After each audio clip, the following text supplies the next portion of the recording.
Hello my viewers, obadde okimanyi nno ekigagi by'ebimu ku bintu ebitandibuze mu mazzi ga nkoko zo buli lunaku obadde okimanyi nti ekigagi kino kyetaagisa mu mazzi g'enkoko yo?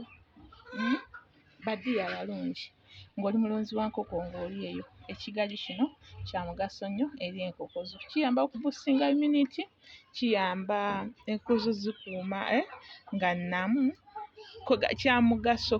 kya mugaso kiziyiza omusujja era nga bw'okiwulira naffe mu bantu kya mugaso nnyo gye tuli, so ne mu binyonyi bwe kityo. My dears, subscribe to Mokeya Yugi channel yokka egenda okuba nga ekulaga ebintu eby'enjawulo mu by'okulunda enkoko. Subscribe, tofa ku vidiyo nga tokozeeko kintu kyonna my dear. Giwe like video esobole okudduka etuuke ku buli muntu eyandyetaaze okuwulira information eno. Vidiyo commentinga, ate n'ekirala bw'oba owulira ng'olina ky'oyagala okubuuza badiya, tofiira mu comment section. Jangu mu inbox ya WhatsApp my WhatsApp number eri 0787962070. Bw'oba oli eyo ng'olina ky'oyagala okubuuza kyonna, olumu ndwawo okuyita mu comments nga bwe mbimanyi, naye you can inbox me on 0787962070. 70 nsanvu yesembayo.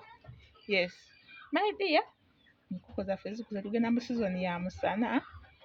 Tuli mu season ya musana January, ziba zinywa nnyo, so twetaaga okuboostinga immunity yaazo, ate era tuziyambe n'okuba nga tuziwa amazzi 24/7. Enkoko erina okuba ng'enywa amazzi, kiyambako okwongera okukula, nti ne bweba teyakkusaga amazzi gagiyambako okuba nti ebeera okay.